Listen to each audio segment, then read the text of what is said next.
Bonsoir à tous, merci d'être venus ce soir. Je vous présente les 4 réalisateurs de ce film. Oui, vous pouvez les applaudir tout de suite. C'est pas mal, je vais quand même donner leur nom. Ludovic Boukerma, Zoran Boukerma, Marielle Gauthier et Hugo Thomas. Merci d'être là tous les 4. Merci à UFO Distribution qui est présent aussi et qui nous permet de faire cette avant-première. Oui, donc vous pouvez les applaudir aussi. Attendez, sans les distributeurs, on n'a pas les films. Hein. Allez, un petit mot de présentation, c'est notre coup de cœur ce film. Vous allez voir, c'est un film taré. Enfin, il y a un truc dingue. Plus ça marche, soit bouleversant à ce point, c'est juste un miracle. Mais on en parlera après. Un petit mot de présentation avant. Merci à vous d'être venus. On va peut-être pas dire grand-chose, on va vous laisser découvrir le film plutôt et on en parlera après. Et juste peut-être pour vous situer un petit peu l'histoire, on a écrit le scénario en se basant sur la vie de Daniel Vanet, qui est justement l'acteur qui interprète son propre rôle. Donc vous allez le voir à l'écran et puis oui, on sera là pour en parler après. Bon film. Allez, à tout à l'heure. Bon, alors on va parler du film assez vite, on va leur repasser la parole, mais on va quand même essayer d'expliquer un petit peu d'où vient d'abord cette rencontre avec ce personnage assez incroyable de Daniel Vanet, puisque en l'occurrence, c'est pas votre premier film avec lui. Donc expliquez-nous dans quel contexte vous l'avez rencontré et comment du coup il est devenu le sujet, la matière, l'inspiration de votre premier long-métrage commun. Daniel, on l'a rencontré quand on bossait sur notre premier court-métrage ensemble, qui s'appelait Pierrot la fontaine mon cul. Et c'était un court-métrage qui avait pour thème l'illettrisme, mais bon, pendant qu'on l'écrivait, on s'est beaucoup renseigné sur le sujet. Et on est tombé sur un documentaire sur France 2 qui suivait Daniel, en fait. Et du coup, on s'est mis à écrire le film en pensant à lui, en s'inspirant de lui. Avant même de l'avoir rencontré? Oui, sans l'avoir rencontré, juste en l'ayant vu dans ce petit documentaire de 10 minutes, quoi. Et on a fini par se demander quel acteur pourrait jouer quelqu'un comme ça, et on a fini par se dire qu'il fallait... Et il nous inspirait tellement qu'on l'a contacté directement à lui, et qu'on l'a convaincu par le biais de l'association où lui apprend à lire, du coup. On l'a convaincu d'accepter de faire le film, et il l'a fait. Donc voilà, on l'a rencontré physiquement 2 jours avant de tourner le court-métrage, et puis ça s'est bien passé. Il a un vrai talent pour la comédie. Et donc ensuite on a enchaîné avec un 2e court-métrage, et on a appris à le connaître en même temps, et il n'arrêtait pas de nous dire, quand il racontait son histoire à lui, du coup sa vraie histoire, il nous racontait qu'il avait dit à sa famille un jour à Aulnois j'irai, un appartement j'en aurai un, un scooter j'en aurai un, des copains j'en aurai et je vous emmerde. Et on s'est dit que dans cette phrase-là, il y avait une trame en fait pour écrire un scénario, et on est parti de cette phrase pour écrire le film, quoi. Voilà. Et du coup, qu'est-ce que vous avez conservé de son histoire en dehors de cette trame-là, qui du coup crée une espèce de structure au film? Il y a des choses qui viennent vraiment de son expérience, de sa vie, et puis des choses qui viennent vraiment de votre travail scénaristique à tous les 4, puisque je crois que vous co-signez aussi le scénario. Oui. En fait, ce qui nous intéressait, nous, c'était surtout la trajectoire de Daniel, celle d'un homme qui a quitté ses parents tard, à 50 ans, et qui a réussi à être indépendant à cet âge-là. Donc le film, en fait, c'est une fiction, c'est-à-dire qu'on ne voulait pas faire un documentaire sur Daniel, on voulait vraiment faire un film de cinéma. Donc on s'est inspiré de ce parcours-là, de cette trajectoire, et après on a inventé toute l'histoire. Alors, il n'a pas de frère jumeau, il avait un frère, par contre, qui s'est vraiment suicidé. Ça a été pour Daniel, dans la vraie vie, le déclencheur de son envie de changer et de s'en sortir, quoi. Mais il vous a raconté sa vie avant que vous écriviez le scénario? Oui. On a beaucoup parlé avec lui. Donc il nous a raconté son parcours à lui, qui est un peu différent de celui du film, mais qui est quand même l'idée il a quand même quitté sa famille tard. Ça c'est vrai. Et aussi on a téléphoné à ses proches. On a récolté quand même pas mal d'informations pour savoir un peu. Et après il y a certaines choses qu'on transposait, par exemple la séquence où il se fait arracher les boutons. En vrai, donc ça c'est un proche à lui qui nous a raconté ça, mais c'est quelque chose qui arrive à son frère en vrai. Et on l'a transposé à lui, quoi. Mais du coup, quel est son intérêt à lui d'être aussi près de la réalité? Enfin, qu'est-ce que vous avez compris de sa motivation à non seulement jouer cette fois, et vraiment être la matière même du scénario? Je pense qu'il y avait quand même une envie de se raconter, parce qu'en fait Daniel il est très fier de son parcours. Quand on lui parle, il est vraiment content de l'endroit où il est aujourd'hui, et il est très fier de dire qu'il a réussi à s'en sortir, mais bien avant le parcours du film en fait, juste vivre seul, être indépendant, avoir des amis, se faire respecter, donc ça c'est des grandes victoires. Donc aussi le fait qu'on mette à l'écran justement cette histoire-là, pour lui c'était une fierté. Donc je pense que son intérêt était surtout là, c'était quand même de montrer au monde qu'il a réussi à aller loin, quoi. Et les lieux que vous filmez, c'est ceux qui fréquentaient? Enfin, il y a un rapport pour le coup documentaire à l'espace aussi, ou pas du tout? Non, pas du tout. On a tourné en Normandie alors que lui vient du Nord, il habite à côté de Maubeuge, à Aulnoy-Emery. Et on a tourné tout le film en Normandie et tous les acteurs sont normands, enfin tous les acteurs non professionnels sont normands, sauf Daniel qui vient du Nord. Alors, l'histoire des jumeaux, on peut présupposer que ça a à voir aussi avec vos histoires à vous, puisque là, il y en a 2 jumeaux. Et peut-être, du coup, c'est une espèce de point de départ autobiographique, au fait de fantasmer le départ d'un frère qui soit au plus proche de soi, non? Enfin... En fait, à la base, non. C'est parti d'une envie esthétique de faire des séquences où Daniel parlait à lui-même. Et comme il y avait cette histoire de son frère qui s'est suicidé, on s'est dit que ça pourrait être original d'en faire un frère jumeau pour pouvoir avoir justement Daniel qui converse avec lui-même. Donc c'est parti de ça à la base. Ensuite, on a pu s'inspirer de certaines choses, mais globalement, c'est vraiment une envie esthétique à la base. Parce que, après on va passer la parole à ça, mais une des étrangetés du film, c'est des systèmes de double répétés. Enfin, il y a des jeux comme ça de correspondance, par exemple. Cette question du double, elle permet aussi d'introduire une question esthétique qui est celle du fantôme. Or, il n'y a pas que ce fantôme-là, d'une certaine façon, quand il habite une maison, il vient d'y avoir un mort, et donc du coup, il y a une espèce de double là aussi. Le lieu est un peu hanté à son tour. Et puis évidemment, l'autre double important du film, c'est le deuxième Willy, avec là aussi un jeu d'adoption progressive. Enfin, comment vous avez travaillé cette structure-là pour donner une sorte de cohérence et raconter cette émancipation du personnage? Ouais, c'est la question la plus dure du débat. Vous avez bien suivi le film. Ouais. Merci, c'est gentil. C'est agréable. Non, c'est vrai que c'est un truc auquel on pensait pendant l'écriture et pendant le tournage. Juste sur le scénario, on s'était dit, il faut que... Voilà, il a perdu son frère jumeau, il faut qu'il retrouve un double à un moment ou à un autre, et il le trouve avec Willy 2, qui est son alter ego, qui est un mec qui lui ressemble pas du tout, mais qui finalement a une proximité dans la solitude, etc. Et voilà, et du coup c'est un petit thème, un petit motif qu'on a essayé de remettre sur le film, comme vous l'avez souligné. Voilà, c'est presque ludique. Ouais, même à la réalisation, on se disait des fois on va faire des plans jumeaux. Alors, ça vous a peut-être échappé. Et pas du tout. Oui. Et attends, j'arrive. Non, enfin, ce que je voulais dire, c'est que j'étais très impressionnée par tout le début du film, où jusqu'à la mort du jumeau, tous les plans sont symétriques.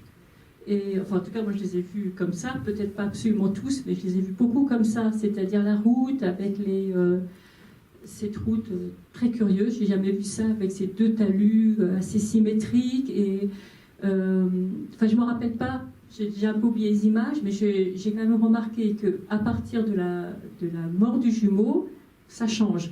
Et je me suis demandé au début pourquoi, et finalement je me suis dit, ah ben oui, il a un jumeau, ce que je n'avais pas forcément compris tout de suite. Et à la mort du jumeau, c'est plus symétrique. Et dans cette symétrie, en fait, c'est un jeu de miroir, avec forcément un axe et un dédoublement. Voilà. Et ça m'a beaucoup impressionné. J'ai jamais vu ça. Enfin, j'ai pas vu tant de films que ça, mais enfin, je l'avais jamais vu, quoi. Et j'ai trouvé très attachant les 2 personnages. Merci. Et sur le début, J'ai bien vu ou pas? Ah oui, complètement. Et puis au-delà du fait des plans jumeaux, comme vous disiez tout à l'heure, sur le début, on a essayé vraiment de montrer des plans qui soient très figés, très fixes, pour essayer de donner l'impression justement de cette routine qui peut être un peu pesante, et tout va changer à partir du moment de la mort. Donc il y avait vraiment la double idée, d'un côté justement l'idée de la gémellité et du double, et de l'autre côté l'idée des plans fixes, figés, montrer un peu la monotonie, voilà, du quotidien. Ce qui est impressionnant quand même, c'est à quel point le film est réussi sur un truc très fragile et casse-gueule, et j'allais dire encore plus compte tenu de vos âges respectifs, qui est ce fil d'équilibre entre le tragique et le comique. Comment vous avez su quelle était la bonne mesure et que vous arriveriez à être gagnant sur ces 2 terrains-là? On n'est jamais exactement sûr, mais en tout cas, nous, ce qu'on voulait dès le départ, c'était avoir une première partie, donc la première partie du film, plutôt à tendance comique et terminée par le drame. Parce qu'on avait envie de... On se dit que si on pouvait rire au début, il fallait absolument qu'à la fin, on soit ému. Donc on a plutôt essayé de couper le film en deux, en fait, c'est comme ça qu'on a trouvé notre équilibre. Et du coup, par exemple, le comique, comment on fait pour se donner des limites sur, par exemple, cette question qui devait être un peu compliquée, qui est est-ce qu'on rit avec lui ou est-ce qu'on rit de lui, sachant que le tout premier rapport du spectateur au personnage est quand même un peu distancié. Voilà, comment on fait pour ne pas rompre les amarres et ne pas perdre le personnage pour le spectateur? En fait, nous, ce qu'on se dit, c'est que Daniel, on a une relation d'amitié avec lui, on le considère comme un acteur et comme n'importe qui, et on a l'impression que la meilleure forme de respect qu'on puisse avoir à son égard, c'est justement de ne pas avoir peur de le mettre dans n'importe quelle situation, en fait. On se dit, si on le respecte, on aurait pris un acteur professionnel, on lui aurait demandé de se mettre torse nu, on lui aurait demandé de faire des choses comme ça, et on s'est dit, c'est pas parce que c'est Daniel qu'on va s'interdire ça, parce que quelque part, si on s'interdit de faire de l'humour, c'est comme si on se disait, ah, faut faire attention avec Daniel, on va pas tout montrer de lui, et pour nous, faire ça, ce serait un peu le regarder de haut, en fait. On se dit que si on le respecte, on montre tout de lui. Et d'ailleurs, dans la vie, Daniel, c'est quelqu'un qui, sur son visage, on voit qu'il porte le drame de sa vie, mais en même temps, c'est quelqu'un qui a beaucoup d'humour, qui a beaucoup d'autodérision. Et donc, en fait, le film, on l'a écrit tout simplement en se basant sur l'impression qu'on avait de lui. Et pas faire de comédie, ça aurait été quasiment trahir qu'il est dans la vie, quoi. Il n'a pas participé à l'écriture du scénario, lui, où il y a eu un jeu d'aller-retour, vous n'étiez pas souhaitable ou pas productif? On lui a demandé quelques anecdotes, après, il n'a pas vraiment écrit le film avec nous, enfin, on s'est inspiré de certaines choses qu'il nous avait dites, et après, avant de tourner le film, bien sûr, on lui a expliqué toute l'histoire avant, mais non, il n'a pas participé directement à l'écriture. Est-ce qu'il a adhéré tout de suite à toutes vos idées, enfin, tout le côté fiction? Il n'y a pas des choses qui l'ont dérangé ou... Si à un moment, on lui avait pas mis le bon, il devait faire souffler les feuilles, comme dans la scène, il y a une scène où il souffle les feuilles, et en fait c'est quelque chose qu'il a fait il y a une dizaine d'années, il le faisait vraiment. Et donc là, il n'a pas adhéré à notre choix de costume, parce qu'il nous disait, c'est pas le bon costume, attention. Je me rappelle très bien ce que je faisais. C'était une des plus grosses engueulades du tournage. Il disait, mais Hugo, je te jure, on mettait pas le pantalon comme ça, c'était le pantalon dans le truc. On lui disait, bon. Donc là-dessus, il n'a pas adhéré. Mais en général, non, en fait, blague à part, on avait fait 2 courts-métrages avec lui, donc il était vraiment en confiance. Et c'est pas quelqu'un qui s'intéresse beaucoup au scénario, on lui a expliqué, on lui a raconté et tout, mais il préfère faire au jour le jour. Et il sait bien il a l'impression d'être entre de bonnes mains avec nous. Il dit toujours, genre, je suis pas une équipe qui gagne, je garde mes ouvriers. Voilà. Il y a juste un petit truc, c'est que dans la vraie vie, là, il a perdu son frère, et il n'arrivait pas à dire le mot frère dans le scénario, donc on l'a remplacé par jumeau. Parce qu'il préférait dire jumeau, ça lui faisait pas penser à son frère.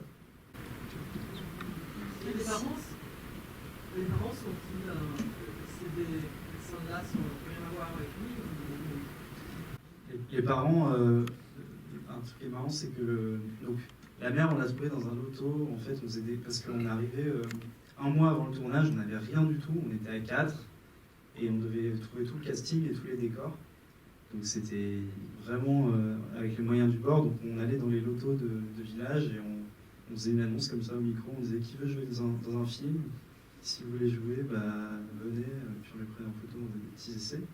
Et le père, en fait on était passé devant sa maison et on s'était dit que ça pourrait coller pour la maison des parents.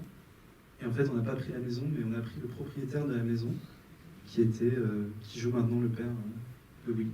Il avait une ressemblance physique avec Daniel. C'est intéressant. Ouais, on trouve quand même qu'ils se ressemblent pas mal au niveau des jeux. En fait, ce qui était quand même assez curieux, c'est qu'on est tombé sur cette personne grâce à la maison. Et ensuite, en parlant avec lui et en lui racontant l'histoire du film, au bout d'un moment, il nous a appelé en disant qu'il n'avait pas envie de le faire. Parce que l'histoire de Willy était vraiment très proche de l'histoire de son propre fils. Donc pour lui, c'était trop douloureux de revenir là-dessus. Et donc on en a aussi beaucoup parlé avec lui. Mais c'était vraiment curieux de voir comment en fait le hasard a fait que ça touchait aussi son parcours personnel. Alors forcément, voilà, vous imaginez, comment on fait pour écrire, tourner, réaliser, monter un film à Cannes? Déjà tout seul c'est dur. Tout seul c'est dur, mais à 4 dans un sens c'est plus facile parce qu'on partage les risques et puis on arrive à oser plus de choses parce qu'on se dit qu'on ne prend pas le risque tout seul. Après, nous, on procédait de façon très démocratique, donc il n'y avait pas de partage des tâches. On faisait vraiment tout, toujours ensemble. Donc dès qu'il y avait une décision à prendre, que ce soit quelque chose d'assez petit, comme par exemple déplacer la caméra d'un centimètre à droite ou à gauche, ou justement quelque chose de beaucoup plus important, comme la trajectoire d'un personnage par exemple, ben, on parlait pendant des heures et puis on essayait de trouver quelle était la meilleure solution pour le film. Et ce qui est marrant, c'est qu'avant de faire le film, beaucoup de gens nous disaient ouais, vous ne pouvez pas faire un film à 4, un film, on veut que ce soit la vision d'un réalisateur, que ce soit... Et finalement, j'ai l'impression qu'on a fait quelque chose de plus singulier que si on avait fait des films seuls, où on n'aurait pas forcément osé aller au bout de nos idées, on aurait eu un peu peur, ce serait bridé. C'est vrai que l'avantage qu'on a, c'est qu'on a appris à faire des films ensemble. Nous, avant nos courts-métrages, on n'avait pas fait grand-chose. Et du coup, on s'est créé une vision commune du cinéma et des envies communes qui font qu'au contraire, on va plus loin à 4 que seul, je pense. Et l'idée, c'est d'en faire d'autres. Je pense que peut-être que les prochains, on les fait aussi en réaction à Willy Premier, donc sur les prochains, on se sépare, mais c'est pas exclu que ça continue. Puis aussi, je pense que ce qui nous reliait sur ce projet-là, c'était l'envie de raconter l'histoire de Daniel. Donc notre point commun à tous, c'était le parcours de Daniel. Maintenant, on a peut-être plus envie de justement faire des choses qui nous touchent plus personnellement, et puis après, on verra par la suite. Et par exemple, prenons une chose très risquée dans le film, qui est vraiment un des trucs casse-gueule, d'ailleurs toute la presse a écrit là-dessus au moment de la présentation du film à Cannes, à l'Acide, qui est la séquence la plus kitsch, entre guillemets, qui est celle de l'hommage en images aux frères décédés, tout ça. Qui est-ce qui décide d'entre vous quatre? Qui est-ce qui propose? Quels débats jaillissent de cette séquence-là, qui est quand même une séquence où on ne sait pas trop si on doit rire ou pleurer, on peut peut-être faire les deux en même temps. Voilà, racontez-nous un peu quels débats vous ont agité ou pas pendant les choix concernant cette séquence casse-gueule. Ça, déjà, c'est parti d'un truc qu'on avait en commun, c'est que sur YouTube, il y a des vidéos comme ça qui tournent, et c'est très très courant, de gens qui font un hommage à leurs proches sur ce même modèle-là. Et ce qui nous a frappé dans ces vidéos, c'est qu'au début, il y a un truc qui est évidemment un peu kitsch, c'est souvent des musiques kitsch, il y a des images de palmiers, tout ça. Et il y a des fautes d'orthographe, des fois, dans les textes aussi. Et il y a un truc comme ça, quand on regarde ces vidéos, où au début, effectivement, c'est un peu drôle, mais ce qu'on a remarqué, c'est que plus la vidéo avance, plus on est touché, et nous, à la fin, ça nous fout les larmes aux yeux, quoi. Parce que c'est super sincère comme vidéo. Et on s'est dit, si ça existe, et si on trouve ça émouvant, pourquoi pas le mettre dans le film, quoi. Après, concernant le débat de cette séquence-là précisément, bizarrement, il n'y en a pas eu beaucoup, parce qu'on a décidé de le faire à l'écriture du scénario. Et en fait, on n'a jamais remis ça en question, et personne de nous a remis ça en question, donc on avait envie de garder cette forme de liberté. En fait, il y a quelques séquences justement qu'on avait écrites dans le scénario qui n'ont pas du tout créé de débat, comme par exemple la séquence de la photo sur la tombe. C'est des choses sur lesquelles on n'est pas revenu, alors que bien sûr, on a eu des centaines de débats tous les jours. Et aussi, la mort, c'est quelque chose qui était assez dur pour nous à traiter, de savoir comment montrer la mort du frère. On avait l'impression que le montrer en se pendant, c'était pas juste, que montrer les personnages, l'apprendre directement, c'était un peu difficile. On avait même réalisé une séquence où les personnages apprenaient la mort, et c'était pas bon. Et cette vidéo aussi, c'était une façon de montrer quelle avait été la réaction des personnages face à la mort, sans montrer directement en montrant comment eux ont réagi. Ils ont réagi plutôt en faisant une vidéo. Ça me paraissait plus juste que montrer les personnages réagir à l'annonce d'un décès, ce qui est toujours assez touchy à réaliser. Le truc le plus classe-gueule de cette séquence, je trouve, c'est la faute d'orthographe sur le premier carton. Et là, du coup, on se dit, ça commence par être ridicule quand même, vraiment. Ouais, mais là, c'est un problème moral, c'est-à-dire que ces vidéos, on parle de quelque chose qui existe, et on a un devoir de vérité, et honnêtement, il y a toujours 100% du temps des fautes d'orthographe, parce que ça fait partie du truc, c'est sur YouTube, ça s'en fout un peu. Du coup, bon, on a été obligé d'en mettre, et j'avoue qu'on essayait de les enlever, et certaines ont fait débat, notamment un passé composé en ER. Je voudrais savoir qui dirigeait Willy, des deux jumeaux ou des quatre, et combien de prises vous étiez obligé de faire pour intégrer la scène? On l'a tous dirigé en fait. Et effectivement, comme Daniel apprend toujours à lire, ça fait qu'on doit créer des méthodes pour le diriger. Et Et donc on l'a dirigé de plusieurs manières différentes. Alors c'est vrai que ce qui est marrant, c'est qu'il y a certaines séquences qu'il arrive à faire tout de suite, qui sont des fois même des trucs assez compliqués, et d'autres séquences qui peuvent paraître plus simples, sur lesquelles on passe beaucoup plus de temps, soit parce qu'il est fatigué, soit parce qu'il n'arrive pas. Mais ouais, bon, on l'a tous dirigé, et on a plusieurs méthodes. Il y a, des fois on lui a fait des dessins, par exemple, comme moyen mémotechnique pour s'appeler du texte. D'autres fois, on lui faisait des gestes derrière la caméra, ou sinon, on lui expliquait des fois les séquences. On faisait une espèce de trame, en gros, pour lui dire comment devait se dérouler la séquence, et à partir de ça, il improvisait. Des fois, il avait aussi une oreillette, comme ça. Vu que c'était des fois d'improvisation, quand ça partait un peu dans autre chose, on pouvait le réaiguiller sans en même temps déranger les autres comédiens qui étaient autour. Et en général, on ne fait pas forcément beaucoup de prises, mais on laisse beaucoup tourner la caméra. On a des fois une seule prise qui dure un quart d'heure, parce qu'on le laisse tourner et on lui parle en fait pendant les prises, quoi. Le cours d'anglais, enfin la leçon d'anglais par exemple, c'est un truc où vous le dirigiez pour qu'il prononce mal et que ce soit très drôle, ou c'est très très spontané, ça va? Il devait répéter ce qu'il entendait le mieux qu'il pouvait. On avait quelqu'un, mon père, qui était de passage et qui est anglais. Du coup, il avait une oreillette donc il était dans une autre pièce et il disait des trucs en anglais parfait. Et, donc, c'était pas du tout. Et Daniel répétait. Et ça, on l'avait déjà remarqué un jour quand il répétait après vous, quand vous chantiez une chanson de Kanye West, et Daniel répétait derrière. C'était vraiment hilarant.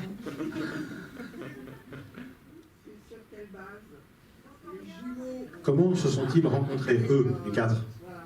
Hormis les deux jumeaux, ça on sait un peu. On s'est rencontrés à l'école de la Cité. On a fait l'école de Luc Besson à la Cité du Cinéma il y a 4 ans. À Saint-Denis. À Saint-Denis, oui. Et avec Hugo, on était en réalisation, Zoran était en scénario. Et en fait, on a commencé à faire des films d'abord Hugo et moi, puis Hugo, Ludovic et moi, puis tous les quatre. Donc ça a grossi petit à petit. C'est vrai qu'on a, comme disait Ludovic tout à l'heure, on a découvert comment faire des films ensemble parce qu'on ne savait pas trop comment faire avant. Et le fait de découvrir comment faire du cinéma, ça nous a liés. en fait, ce film-là, à la base, on ne pensait pas le faire produire, on voulait le tourner pendant l'été, peut-être partir comme ça 3 mois ensemble et l'autoproduire. C'est pour ça qu'on s'était dit on va le faire à 4, parce que comme ça, on va pouvoir faire la lumière, le son, on ne sera pas de trop. Et après, le film a été produit, donc on a décidé de continuer à le faire à 4. Et comment ça, après? C'était à quel moment il y a un producteur qui dit je vous accompagne et du coup je vous soutiens, et donc il y a une vraie équipe technique, tout ça? En fait, à la base, on avait écrit un court-métrage qui parlait du djihad, qui était une comédie sur le djihad, qu'on a écrit en novembre 2014. Et on devait faire ce film-là avec le producteur, et après il y a eu les attentats de Charlie Hebdo en janvier, donc ça a un petit peu refroidi tout le monde sur l'idée de faire un film sur ce thème-là. Et comme on avait écrit, nous quatre, ce long-métrage ensemble, on lui a fait lire en fait, et il a décidé, on s'est dit partons sur le long-métrage. Vous n'êtes jamais parti pour faire le cours, vous êtes parti... Oui, on s'est sur le long-métrage. Les scènes de violence qu'il a dû tourner, comment il les a vécues? Je traduis du français en français. C'était pas évident pour Daniel, parce que Daniel n'est pas du tout violent pour de vrai. Et il était plutôt toujours dans la retenue, il voulait pas y aller. Par exemple, quand il se bat un petit peu avec Nomilovski dans la cuisine, lui il n'osait pas la taper, et c'est nous et elle qui devions le pousser pour qu'il le fasse. On l'a tellement poussé qu'il a attaqué avec une fourchette après. Même en faisant semblant. On avait une séquence où il devait se engueuler une petite fille. En fait, il y avait une fille qui avait à peu près 13 ans, et il devait l'insulter. Et je me rappelle, il en faisait des cauchemars, il me disait mais non, mais ça je peux quand même pas insulter une jeune fille. Et pour lui, ça lui semblait vraiment impossible à faire. On lui a quand même fait tourner la scène, et en fin de compte, on l'a pas mise dans le film. Pur sadisme. Bon, c'est pas vraiment une question, mais déjà bravo pour ce film, parce que franchement, on m'en avait déjà parlé. Et puis j'étais à Groland-Toulouse, vous avez des prix, tout ça, enfin, bon, super. Je suis pas du tout déçue, mais du coup, je suis tombée cet après-midi ou hier sur du coup, je vais vous faire profiter de l'information sur Les Pieds sur Terre sur France Culture, où il y a une interview de Daniel par rapport à la fureur de lire, je crois que ça s'appelle le titre de l'émission. Il y a 2 personnes qui sont interviewées, dont lui. Et voilà, je trouve que c'est intéressant en complément pour le connaître un peu différemment aussi, quoi. Je trouve personnellement que cette émission est très touchante parce qu'au bout d'un moment, il parle de la vie qu'il aurait pu avoir s'il avait su lire. Et il parle aussi de peut-être la femme qu'il aurait pu rencontrer et avec qui il aurait pu vivre. Et c'était vraiment très touchant. Oui, il y a un truc que je n'arrive pas à percer, donc je vous la pose un peu frontalement, mais c'est qu'est-ce qui vous intéresse, vous, dans cette émancipation tardive? Parce que du coup, vous avez un parcours un peu exemplaire. Il n'y a pas 50 cinéastes en France aujourd'hui qui ont fait un long métrage de cette qualité à l'âge de 23 ou 29 ans. Du coup, en quoi ça a résonné avec votre propre parcours ou avec les questions qui vous animent? Je sais déjà ce qu'il va dire, du coup je joue le truc après. Ah non, c'est pas trop long. C'est que dans le parcours de Daniel, il y a un petit parallèle avec le parcours de tout jeune en gros, qui quitte ses parents. Où il y a, en gros, ce que fait Daniel, c'est qu'il a fait à 50 ans ce qu'on fait en général à 18-19 ans. Donc c'est en ça qu'on trouvait ça intéressant. Et après, c'est aussi tout simplement le fait qu'on a rencontré Daniel et qu'on ait eu un coup de cœur pour lui, tous les 4. Et c'est assez difficile d'expliquer, quoi. Nous, avec Zoran, on a grandi à la campagne, par exemple, c'est des milieux qui nous touchent et dont on a envie de parler. Mais après, ouais, c'est vraiment, on a eu un coup de cœur pour Daniel, c'est assez inexplicable, je pense. Non, en fait, il y a quelque chose aussi, peut-être quand on a envie de faire du cinéma ou qu'on se lance dans une carrière artistique, il y a beaucoup de gens qui n'y croient pas ou qui disent à longueur de journée que de toute façon c'est trop compliqué, que c'est trop difficile et que c'est que pour certains élus et qu'on ne fait pas partie des bonnes familles et compagnie. Donc je pense affirmer un chemin un peu parallèle et marginal, entre guillemets, c'est aussi relié au parcours de Daniel qui affirme et assume son parcours personnel. Ce film, c'est un peu votre scooter, quoi. Il y a 2 références qu'on trouve un peu dans la presse et auxquelles on songe parfois. Je voulais savoir comment vous vous positionniez par rapport à ces 2 références. Ah, il y a un spécialiste pour la réponse. Non, il y a une référence première qui est le rapport avec Bruno Dumont, y compris sur le traitement de l'acteur qui n'en est pas un au départ, etc. Mais si on pourrait penser par exemple aux échelles de plan chaque fois qu'il y a une traversée pour aller d'un espace à l'autre. Oui. C'est une référence qui vous a potentiellement inspiré. Comment vous situez par rapport à ça? Pas vraiment en fait, parce qu'à la base, quand on a découvert cet univers-là, quand on a compris que c'est ça qu'on voulait faire comme cinéma, on n'avait vu aucun film en fait, de Bruno Dumont, et Petit Quinquin n'était pas encore sorti. Et après, peut-être le parallèle qu'il y a entre Bruno Dumont et nous, c'est le fait de tourner avec des acteurs non professionnels et plutôt dans le Nord. Après, c'est vrai que le cinéma de Dumont est quand même très différent du nôtre. Il y a 2 comédies de Dumont, c'est Petit Quinquin et Maloute. Et avant, tout le parcours cinématographique de Dumont est quand même très différent. C'est des drames qui sont quand même très, très austères, très minimalistes par rapport à nous. Nous, on a l'impression en tout cas de faire un cinéma assez différent. On utilise la musique, on utilise des effets qu'il n'aimerait pas du tout. C'est vrai. Il y a une autre référence, et du coup, qui de temps en temps peut-être vous a... Mais d'ailleurs, oui. Par rapport à Bruno Dumont, on sera demain soir sur France Culture, on est invité avec Bruno Dumont dans l'émission Ping Pong. Ah, pas mal. Pour confronter nos avis. Et il a vu Willy Premier, vous savez? Je pense pas. Voilà. La meilleure manière de ne pas répondre à la question, c'est de dire j'ai pas vu le film, et donc je ne peux pas en parler. Je crains un peu ça. Mais un type, il n'est pas tant pareil. Non, et l'autre question, c'est le rapport à l'émission Striptease, dont on a pu parler parfois, parce que pour le coup, c'est une émission qui fait beaucoup débat, notamment dans les milieux du cinéma, du documentaire, tout ça. Vous vous situez comment? Enfin, si tant est qu'il y ait une position commune, ce qui n'est pas du tout sûr. Mais vous la connaissez un peu, ça vous... Oui, on connaît bien sûr l'émission Striptease. Nous, c'est une émission qui nous plaît, parce qu'on a le sentiment qu'on n'est jamais totalement dans le rire dans Striptease, c'est-à-dire qu'il y a toujours on est quand même très ému par beaucoup de reportages de Striptease, en fait. Donc après, je ne sais pas si on s'inspire inconsciemment peut-être, mais... Que Striptease c'est plus semblable à du documentaire. Nous on a vraiment fait de la fiction, donc on n'a pas vraiment, c'est du documentaire, donc on n'a pas vraiment capté quelque chose qui existe déjà. On a essayé de le recréer, mais après c'est sûr que par rapport même à l'esthétique et puis au milieu social oui, c'est vrai que c'est cette question du regard, c'est une question qu'on essaie de pas trop se poser, nous, parce qu'on a l'impression justement que c'est quand même vraiment une élite qui se pose ces questions-là. Nous, le film, on l'a fait tourner dans plein de villes, dans toute la France, et dès que le public, en fait, et même, on l'a même montré à des publics de personnes en situation de handicap ou de gens qui s'occupent de handicapés, etc. On n'a jamais le retour que c'est moqueur. En gros, on a l'impression que si les premiers concernés sont touchés par le film, c'est qu'on a réussi à faire quelque chose d'humain et on pense pas être des salauds, quoi. Le second Willy, tu veux poser une question? Oui. Ah, par exemple, il est transformiste pour de vrai? Oui. Oui. Ce qui vous a conduit du coup à intégrer la scène où il fait Zaz, par exemple? Je fais des réponses. En fait, Romain, c'est quelqu'un qu'on a rencontré sur un site de rencontre, parce qu'on est arrivé, justement, on connaissait personne, on ne savait pas comment trouver des gens proches de nous. Donc on a regardé sur un site de rencontre, on est tombé sur son profil. Et on est allé le voir à son cabaret parce qu'il est transformiste et il fait un spectacle tous les week-ends. Donc on l'a rencontré, on a vu son spectacle et il nous a beaucoup inspiré aussi pour réécrire un petit peu le rôle qu'on a essayé de ramener vers sa personnalité à lui. C'est vrai que le Willy 2 qui était sur le papier est bien différent que le rôle interprété par Romain. Donc on a fait tout un travail justement pour que le personnage évolue dans la direction du comédien. Est-ce qu'il allait dans quel sens, le Willy, sur le papier, le 2? Non.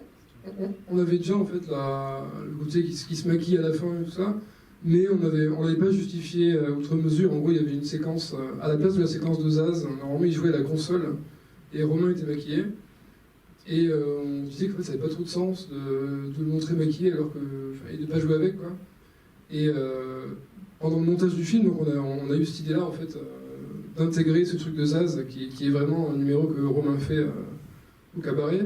Et du coup, on est retourné en Normandie, juste tous les quatre, avec une petite caméra, et on a filmé cette séquence-là, qu'on a ajoutée au film, en fait. C'est à propos des scènes entre les soi-disant amis. Je trouve ça tellement... C'est presque pénible, quoi. C'est une violence... et puis c'est tellement réaliste, en plus, malheureusement, j'ai l'impression que c'est la France profonde qui nous regarde, là, alors... une certaine partie de la France profonde qui s'emmerde, qui passe son temps à boire et se moquer des autres. Enfin, c'est assez terrible, je trouve. Ouais. Comment vous avez trouvé ça? Oui, parce que nous, peut-être, c'est facile à trouver, je sais pas.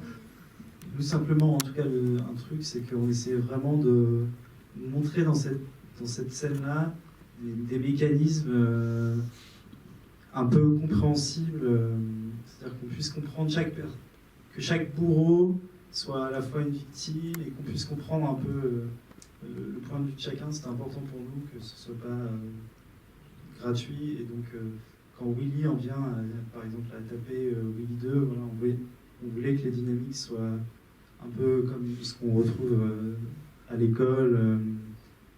Je sais pas, on a tous... moi, par exemple, j'ai des regrets parfois, je me dis... certaines personnes qui m'embêtaient à l'école. Ils sont dans la salle, il est temps que tu leur présentes les excuses, oui. Voilà, et je voulais vous dire... Et non, et moi, du coup, genre aussi, en réfléchissant, je me suis dit, mais il y en a un autre que j'embêtais. Et franchement, je suis pas fier. Franchement, je suis pas fier. Et non, mais voilà, on essaie de reproduire ce qui se passe dans les cours d'école parce qu'il nous semble que c'est un peu la même chose chez les adultes. Ce qu'on a découvert. Oui, et d'ailleurs, Willy, qui est plutôt en position de faiblesse dans le groupe, tente à un moment de s'intégrer et du coup bascule même du mauvais côté. On voulait montrer que voilà, Willy, qui n'a jamais vu le monde vraiment, il est prêt à tout pour s'intégrer au sein d'un groupe, même à faire les mauvais choix et notamment à taper sur Willy 2. Après, c'est vrai aussi que pendant l'écriture du scénario, on s'est aussi basé sur ce qu'on imaginait être le regard des gens sur Daniel. Parce que même aujourd'hui, alors qu'il a réussi en tout cas à avoir tout ce qu'il avait envie d'avoir, des fois on remarque des regards un peu méchants, un peu moqueurs, des gens qui ne le connaissent pas et qui le jugent de loin. Donc là, c'était vraiment une envie de reproduire dans cette scène un regard qui est posé sur lui de la mauvaise façon, en fait. C'est peut-être aussi une façon de récupérer un élément biographique, parce que si j'ai bien compris, il a lui-même travaillé en fait très longtemps, mais en étant totalement escroqué par le patron qui l'employait. Oui, il était payé à mi-temps alors qu'il était à temps complet. Et comme il ne savait pas lire son contrat, il ne pouvait pas le lire, il ne pouvait pas vérifier, il n'a jamais su. Il a su qu'au moment où il était licencié. Ça a duré 23 ans. 23 ans. Il a été remboursé? Non, parce qu'il y a eu une liquidation judiciaire de l'entreprise. Voilà, ça finit sur Il notre note. dit que la vie fait bien les choses parce que les deux patrons sont décédés. Bien, nous allons terminer sur cette bonne nouvelle. Merci beaucoup à tous les quatre. d'être venus et puis merci de nous avoir invités. Avec plaisir. Et merci pour les coups de cœur du cinéma Méliès qui a été très plaisir.